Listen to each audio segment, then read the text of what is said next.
Good evening. आप सभी का बहुत बहुत स्वागत है आपके अपने यूट्यूब चैनल में। कैसे हैं आप सभी? उम्मीद है बहुत अच्छे होंगे और पढ़ाई कर रहे होंगे।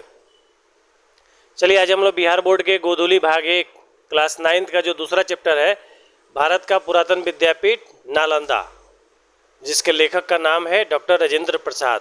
ठीक है, आज हम उस चैप्टर का क्या करेंगे, जितने भी ऑब्जेक्टिव क्वेश्चन बन सकते हैं एग्जाम की दृष्टि से, उस सारे क्वेश्चन को हम लोग यहाँ पे डिस्कस करेंगे। ठीक है, बुक को आपने पढ़ लिया है और आज हम लोग उसका जो भी ऑब्जेक्टिव एग्जाम में आ सकता है सब डिस्कस करेंगे। ठीक है, कोई भी ऑब्जेक्टिव क्वेश्चन इसी में से आएगा। जितना मैं यहाँ पे क्वेश्चन लेके आया हूँ इन्हीं क्वेश्चनों के बीच से आएगा, अलग से बिल्कुल नहीं आएगा। चलिए समय बर्बाद किए बिना जल्दी से शुरुआत करते हैं यहाँ पे। ठीक है, पहला क्वेश्चन देखिए, एकदम आसान है। पहला क्वेश्चन है डॉक्टर राजेंद्र प्रसाद का जन्म कब हुआ था? ठीक है, ए है 1884, बी है 1984, सी है 1774 और डी है 1947। क्या हो जाएगा सही आंसर, इसका बताइए जरा जल्दी से। सही आंसर इसका क्या होगा? सही आंसर हो जाएगा 1884 ईस्वी में। ठीक है, कब जन्म हुआ था उनका? ऑप्शन नंबर ए हो जाएगा, 1884 ईस्वी में उनका जन्म हुआ था।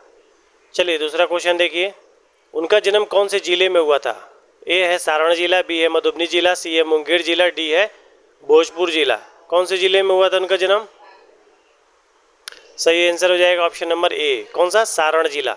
ठीक है, इसको अपने कॉपी में नोट डाउन करना होगा, कॉपी में नोट डाउन करते जाइएगा। ठीक है, जितने भी क्वेश्चन है वन लाइनर, वहाँ पे आप कैसे लिखिएगा, क्वेश्चन नंबर 2 उनका जन्म किस जिले में हुआ था, और आंसर लिखिएगा सीधे सारण जिला। ठीक है, इस तरह से कीजिएगा तो आपको बार बार वीडियो देखने की जरूरत नहीं पड़ेगी, एक ही बार में आप देख के इसको उतार लीजिएगा। ठीक है, क्वेश्चन नंबर 3 देखिए, उनका जन्म कौन से गांव में हुआ था? ठीक है, ये सब इंपॉर्टेंट क्वेश्चन है, लेखक परिचय में ये सब आता है। ए है जीरादेई, बी है आरा, सी बसंतपुर, डी इनमें से कोई नहीं। क्या हो जाएगा सही आंसर? ऑप्शन नंबर ए हो जाएगा। कहाँ उनका जन्म हुआ था? जीरादेई नामक गांव में जन्म हुआ था। ठीक है, सारण जिले के जीरादेई गांव में। चलिए क्वेश्चन नंबर 4 है, उनके पिता का नाम क्या था? ए महादेव सहाय, बी सुखदेव सहाय, सी रेणु सहाय, डी विजेंद्र सहाय। सही आंसर क्या हो जाएगा? महादेव सहाय। उनके पिता का नाम क्या था? महादेव सहाय। चलिए 5वां नंबर क्वेश्चन देखिए, राजेंद्र प्रसाद किस विषय के अच्छे जानकार थे? ए हिंदी, बी अंग्रेजी, सी फारसी एवं संस्कृत, डी अरबी। क्या हो जाएगा? Option number C. सही आंसर क्या हो जाएगा? ऑप्शन नंबर सी, फारसी और संस्कृत के ये जानकार व्यक्ति थे। इनके पिता भी जो थे महादेव सहाय, वो भी फारसी और संस्कृत के काफ़ी विद्वान व्यक्ति थे और उन्होंने ही ये शिक्षा अपने बेटे को भी दी। क्वेश्चन नंबर 6 पे चलिए, वे किसका शौकीन थे, मतलब किस चीज़ों का शौक उनको सबसे ज़्यादा था? तो देखिए, जो शौक उनके पिताजी को था वही शौक उनके बेटे को भी था। पिता को भी क्या था? पहलवानी और घुड़सवारी का शौक था। ऑप्शन नंबर क्या हो जाएगा यहाँ पे? सही आंसर ए हो जाएगा। चलिए 7वां नंबर देखिए, उनकी मृत्यु कब हुई थी? ठीक है, 1 मार्च 1946, बी है 28 फरवरी 1963, सी है मार्च 1946 और डी है 14 जनवरी 1987। सही आंसर क्या हो जाएगा? उनकी मृत्यु हुई थी 28 फरवरी सन 1963 ईस्वी में। ठीक है, सही आंसर क्या हो जाएगा यहाँ पे? बी हो जाएगा, 28 फरवरी 1963 ईस्वी में उनकी मृत्यु हुई थी। चलिए 7वां के बाद 8वां नंबर देखिए, उनका सबसे पहले नामांकन कहाँ हुआ था? आरा में हुआ था, छपरा में हुआ था, सारण में हुआ था या जीरादेई में हुआ था? कहाँ हुआ था सबसे पहले उनका जो नामांकन हुआ था? वो छपरा में हुआ था। सही आंसर क्या हो जाएगा? Option number B, Chhapra. ठीक है, 9वां नंबर देखिए, सबसे पहले उनकी पढ़ाई कौन से स्कूल से हुई? ठीक है, तो कहाँ से हुई थी सबसे पहली उनकी पढ़ाई? चलिए क्या हो जाएगा? High school, middle school, primary school, इनमें से कोई नहीं। जब आप जाइएगा बुक में लेखक परिचय पढ़िएगा तो वहाँ पे दिया हुआ है सबसे पहले उनका नामांकन छपरा के हाई स्कूल में हुआ था। तो क्या हो जाएगा सही आंसर यहाँ पे? ए हो जाएगा। ठीक है, क्या हो जाएगा? High school. 9 के बाद चलिए देखिए 10 में हम लोग चलते हैं। हाई स्कूल में वे कौन से दर्जे में रखे गए? ठीक है, हाई स्कूल में वे कौन से दर्जे में रखे गए थे? पहला 7वें दर्जे में, बी 8वें दर्जे में, सी पहले दर्जे में, डी 4थे दर्जे में। ठीक है, वहाँ देखिएगा आप तो लिखा होगा छपरा में हाई स्कूल में, वहाँ पे क्या थे? वे 8वें दर्जे में रखे गए थे। क्या हो जाएगा? Option number B. ये सभी क्या है? टेक्निकल क्वेश्चन है। ठीक है, इस तरह के क्वेश्चन एग्जाम में देके आपको कंफ्यूज कर देगा, तो आपको ध्यान रखना है। ठीक है, छपरा हाई स्कूल में उनका सबसे पहले नामांकन हुआ, वहाँ पे वे 8वें दर्जे में रखे गए। ठीक है, 11 नंबर क्वेश्चन देखिए, 8वें दर्जे का मतलब हो गया 8वीं क्लास में वो होंगे, ठीक है। ये नहीं सोचिएगा कि हाई स्कूल में कौन सा, जैसे हाई स्कूल है वहाँ पे सभी क्लासेस चलती हैं 1 से 10 तक, तो वहाँ पे वो 8वें दर्जे मतलब 8वीं कक्षा में उनका नामांकन हुआ था। क्वेश्चन नंबर 11 देखिए, वार्षिक परीक्षा में कौन सा स्थान पर आए थे? कौन से स्थान पर आए थे वार्षिक परीक्षा में? वो ए है प्रथम, बी है तृतीय, सी है द्वितीय, डी है फेल, ठीक है। वार्षिक परीक्षा में क्या हुआ था? वो वे प्रथम आए थे, ठीक है। जो भी 8वां क्लास का जो उनका वार्षिक परीक्षा हुआ था उसमें वो प्रथम आए थे, और उससे क्या हुआ था, उनके जो प्रधानाध्यापक थे वो काफ़ी खुश हो गए थे। चलिए, विद्यालय के प्राचार्य ने प्राप्तांक से क्या हो गए थे? पहला प्रसन्न, बी गुस्सा, सी नाखुश, डी क्रोधित। सही आंसर क्या हो जाएगा? प्रसन्न। कोई भी बच्चा जब बढ़िया नंबर लेके आता है तो उसको पढ़ाने वाला शिक्षक जो है वो काफ़ी क्या होता है? खुश होता है। सबसे ज़्यादा खुश वो शिक्षक ही होता है कि मेरा पढ़ाया हुआ बच्चा इतना अच्छा नंबर लेके आया, ठीक है। 13 नंबर देखिए, प्राचार्य ने उनको कैसी प्रोन्नति दी थी? ठीक है, कैसी प्रोन्नति दी थी? दोहरी, पहली, तीसरी, चौथी, दोहरी, ठीक है, दोहरी प्रोन्नति दी थी। क्या हो जाएगा? सही ऑप्शन नंबर ए आंसर हो जाएगा।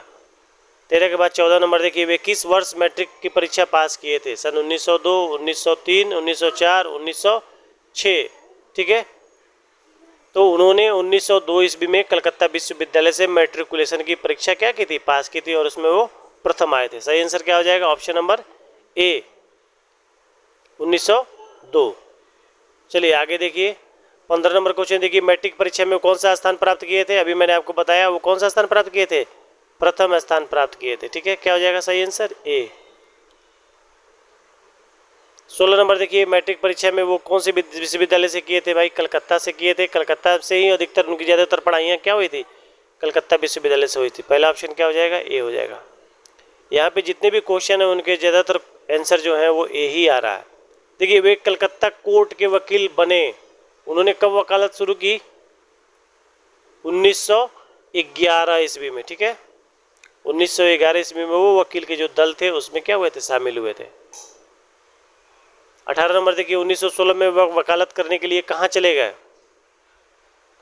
1916 ईस्वी में जब पटना में एक अलग न्यायालय का स्थापना हुआ, जब पटना हाई कोर्ट की स्थापना हुई थी, तो उस समय क्या हो गए थे? वो कहाँ आ गए थे? पटना आ गए थे। कहाँ से? कलकत्ता से कहाँ आ गए थे? पटना। सही आंसर क्या हो जाएगा? ए। चलिए 19 नंबर देखिए, वे संविधान सभा के अस्थायी सदस्य रहे। कौन? प्रथम, द्वितीय, तृतीय, पंचम। जब संविधान का निर्माण हो रहा था तो उसके जो सदस्य थे भीमराव अंबेडकर के साथ, वो भी ये भी उसमें क्या थे? अस्थायी सदस्य थे और पहले थे, ठीक है। 20 नंबर देखिए, भारतीय गणतंत्र में कौन सा स्थान राष्ट्रपति का हुआ? प्रथम, द्वितीय, तृतीय, अंतिम। देखिए, जब हमारा देश गणतंत्र हुआ, संविधान को लागू करने के बाद जब पहली बार हमारा देश गणतंत्र हुआ, तो उसके पहले राष्ट्रपति कौन थे? डॉक्टर राजेंद्र प्रसाद ही थे। सही आंसर क्या हो जाएगा? प्रथम। अगला क्वेश्चन देखिए, 21 नंबर, जब वे छात्र थे तो उनके जीवन की महत्वपूर्ण घटना क्या थी? देखिए, जब बंग भंग आंदोलन हुआ कलकत्ता में, ठीक है, तो उससे क्या हुए? वे प्रभावित हुए, ठीक है। बंग भंग आंदोलन। सही आंसर क्या हो जाएगा? Option number A. जिसमें क्या हुआ था? जितने भी विदेशी चीज़ें वस्तुएं थी उसका त्याग किया गया, और जो जितने भी स्वदेशी चीज़ें थी अपने देश में निर्मित उसको अपनाने के लिए एक आंदोलन हुआ, जिसको बंग भंग आंदोलन कहते हैं हम लोग। आगे देखिए 22 नंबर देखिए, महेश नारायण और सच्चिदानंद सिन्हा का सहारा पाकर उन्होंने क्या किया? किसकी स्थापना की थी? ये मैंने पहले ही ये दिन आपको लिखवाया था जब लेखक परिचय में हम लोग पढ़ रहे थे। तो Uttar Pradesh conference, Jharkhand conference, Bihar student conference की स्थापना उन्होंने क्या किया था? बिहार स्टूडेंट कॉन्फ्रेंस की स्थापना की थी। सही आंसर क्या हो जाएगा? Option number A. चलिए 23 नंबर देखिए, इस पाठ तत्कालिक किस व्यवस्था की झोंक पेश करती है? ठीक है, शिक्षा, विद्या, महानता, गौरव, ठीक है। ये शिक्षा के बारे में ही इसका ज़्यादातर जिक्र है इस पाठ में, ठीक है। जो हमारा गौरवशाली इतिहास रहा शिक्षा के माध्यम से, उसी चीज़ को फिर से क्या किया जाए? जिंदा करने के लिए एक कोशिश, एक रिक्वेस्ट, आग्रह किया गया है कि फिर से हमारा जो भारत है वो पहले जिस तरह शिक्षा के क्षेत्र में काफ़ी गुरु था, महान था, वैसे ही अब इसको एक बार फिर से क्या किया जाए? महान बनाया जाए। 24 नंबर क्वेश्चन देखिए, हमारे प्राचीन भारतीय शिक्षा एवं विद्या केंद्रों का कौन सा स्वरूप दिखाई देता है? महानतम, शांति, गौरव, प्राचीनतम, ठीक है। क्या हो जाएगा सही आंसर इसका? महानतम हो जाएगा। सही आंसर क्या हो जाएगा यहाँ पे? जो महान जो क्षेत्र था हमारा, ठीक है, उसी की जो स्वरूप है शिक्षा और विद्या, उसी को दिखाया गया कि कितना हमारा जो प्राचीन जो शिक्षा पद्धति था वो बहुत ही क्या था, महान था। उसकी प्रसिद्धि पूरे ही विश्व में फैली हुई थी और कई देशों से क्या होते थे, छात्र यहाँ पढ़ने के लिए आते थे। 25 नंबर देखिए, कौन हमारे इतिहास का गौरवपूर्ण गाथा को समेटे हुए है? नालंदा, पटना, सारण, मोतिहारी। कौन समेटे हुआ है? नालंदा। ज़्यादातर इस पाठ में नालंदा विश्वविद्यालय का ही जिक्र है। ध्यान दीजिए 25 क्वेश्चन सिर्फ लेखक परिचय से बने हैं, ठीक है। अभी तक 24 क्वेश्चन सिर्फ लेखक परिचय से बन सकता है। हालांकि ये 24 का 24 नहीं आएगा परीक्षा में, इससे 2-3 क्वेश्चन आपसे आएंगे, लेकिन हम लोग इस तरह से तैयारी कर रहे हैं कि कोई भी क्वेश्चन क्या हो, छूटे नहीं, ठीक है। चलिए 26 नंबर देखिए, डॉक्टर राजेंद्र प्रसाद स्वतंत्र भारत के प्रथम क्या थे? राष्ट्रपति। प्रधानमंत्री आप सभी जानते हैं क्या थे, राष्ट्रपति थे, प्रथम राष्ट्रपति थे ये। 27 नंबर देखिए, वर्तमान नालंदा के गर्म कुंड से 7 मील दूरी पर क्या स्थित है? यहाँ पर नालंदा का जिक्र नहीं है, क्या हो जाएगा? राजगृह, ठीक है। राजगीर के नाम से अभी फेमस है, पहले क्या था? राजगृह नाम था इसका, ठीक है। तो नालंदा का जो गर्म कुंड है, यह राजगीर का जो राजगीर है वहाँ से 7 मील दूरी पर क्या स्थित है? नालंदा स्थित है। शायद क्वेश्चन में कुछ एरर है यहाँ पे। वर्तमान नालंदा जो है वो किसके गर्म कुंड के 7 मील की दूरी पे था? राजगीर के जो 7 तप्त गर्म कुंड है वहाँ से 7 मील की दूरी पर स्थित है क्या? नालंदा। कंफ्यूज नहीं होइएगा, ठीक है। 28 नंबर देखिए, नालंदा के खंडहर प्रदेश किस जिले में है? नालंदा विश्वविद्यालय है तो वो कौन से जिले में होगा? नालंदा जिले में होगा, ठीक है। सही आंसर क्या हो जाएगा? Option number A. 29 नंबर देखिए, किस सम्राट के समय में युआंग चांग इस देश में आया था? हमने आपको पढ़ाया था 7वीं सदी में, किसके समय में? हर्षवर्धन के समय में युआंग चांग, इनका नाम वेनसांग भी है, ठीक है। ये आए थे कब? 7वीं सदी में, हर्षवर्धन के समय में, ठीक है। 29 के बाद देखिए 30 नंबर क्वेश्चन, नालंदा के तंत्र विद्या के कौन से प्रमुख आचार्य जो थे वो तिब्बत गए हुए थे, ठीक है।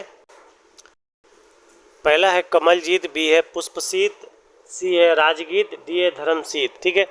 यहाँ पे देखिए जो कमलजीत है, सही आंसर यहाँ पे ए हो जाएगा, लेकिन यहाँ पे कमलजीत की जगह पे क्या हो जाएगा? कमल सीत हो जाएगा, ठीक है।